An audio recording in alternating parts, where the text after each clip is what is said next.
तो जैसा कि आप जानते हैं कि team India T20 world cup जीत चुकी है। आईसीसी ने भी प्राइज मनी दिया, बीसीसीआई ने भी 125 करोड़ दिए, कई सरकारों ने भी कई करोड़ दिए। तो अब कुल मिलाकर T20 वर्ल्ड कप जीत से हमारे किन प्लेयर्स को कितना पैसा मिला है, यह मैं आपको अपनी इस रिपोर्ट में डिटेल तरीके से बताता हूं कि किस खिलाड़ी को कितना पैसा मिला है कुल मिलाकर। इसमें सबसे पहले तो यह जान लीजिए कि टीम में शामिल सभी 15 खिलाड़ी और कोच राहुल द्रविड़ को बीसीसीआई ने जो 125 करोड़ का पूरा इनाम दिया है ना, उसमें से 5-5 करोड़ मिलेंगे। यानी कि टीम में जो 15 खिलाड़ी चुने गए थे उन सबको 5-5 करोड़ और कोच राहुल द्रविड़ को भी 5 करोड़।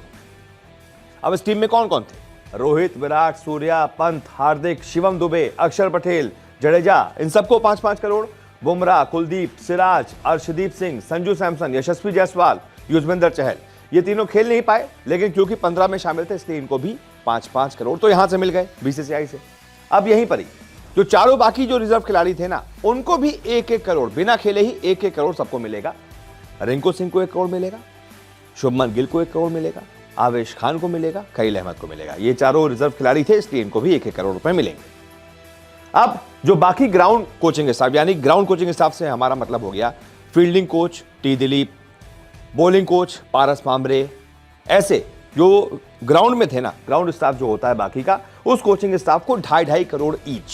यानी फील्डिंग कोच को भी 2.5 करोड़, बाकी बॉलिंग कोच को भी 2.5 करोड़, ये कोच को 2.5 करोड़, फिजियो को 2.5 करोड़, सबको 2.5 करोड़। इसके अलावा जो बैकग्राउंड स्टाफ होता है और जो दूसरा बैकग्राउंड स्टाफ होता है, बहुत सारा स्टाफ होता है यार, उन सबको भी 2-2 करोड़, जो भी उसमें शामिल रहा है। कोई टेक्निकल आदमी है, टीम से जुड़ा हुआ है, कोई मैनेजर है, कोई कुछ है, कोई कुछ है, कोई लॉजिस्टिक्स मैनेजर है, तो इन सबको 2-2 करोड़। ठीक है। अब जो सिलेक्शन कमेटी थी जिसने इतनी बढ़िया टीम सेलेक्ट की, उसके भी हर सदस्य को 1-1 करोड़ रुपए दिए जाएंगे। रोहित, स्काई, दुबे, यशस्वी, ये थोड़ा लकी ज्यादा है क्योंकि इनको ये तो पैसा यहां से मिल गया। इसके अलावा महाराष्ट्र सरकार ने भी 1-1 करोड़ रुपए दिए हैं। यानी कि रोहित को एक तरीके से 6 करोड़ ये मिल गए, स्काई को भी, दुबे को भी और यशस्वी को 5 करोड़ बीसीसीआई से, 1 करोड़ महाराष्ट्र सरकार से। अभी चीजें खत्म नहीं हुई हैं और आगे अलावा इसके अलावा आईसीसी से भी जो विनिंग प्राइज मिला है ना 21 करोड़ का, वो भी इन सभी में बांटा जाएगा। आईसीसी ने भी तो 21 करोड़ रुपए दिए हैं, वो भी इन सब में बांटा जाएगा। अब उसमें देखना होगा कि जो 15 खिलाड़ी हैं, कोच हैं, उसमें बीसीसीआई किसको बांटती है, वो तो भाई आईसीसी बीसीसीआई को दे देगा। अब बीसीसीआई के ऊपर है कि वो 21 करोड़ को इन सभी में बांट देती है, स्टाफ भी होगा, ये भी होगा, या फिर सिर्फ और सिर्फ वो जो 15 प्लेयर खेले थे उनको और कोच राहुल द्रविड़, या फिर बॉलिंग कोच और बैटिंग कोच को भी ले लेंगे, तो कुल मिलाकर 20 लोग हो जाएंगे, सबको कम से कम 1-1 करोड़ तो यहां से भी मिल जाएगा।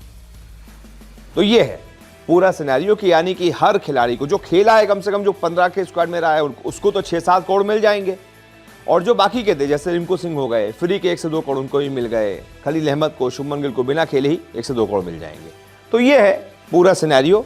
और अभी तो कई राज्य सरकारें, जैसे कि रिंकू सिंह यूपी से खेलते हैं, हो सकता है उत्तर प्रदेश सरकार की तरफ से भी कुछ अनाउंसमेंट हो जाए, तो अभी देखना दिलचस्प होगा। लेकिन अभी यहां तक तो ये है कि भाई जिसने जितना प्राइज मनी दिया है उस हिसाब से किसको कितना मिला है, ये मैंने आपको बता दिया है। बहुत बहुत शुक्रिया इस रिपोर्ट को देखने के लिए।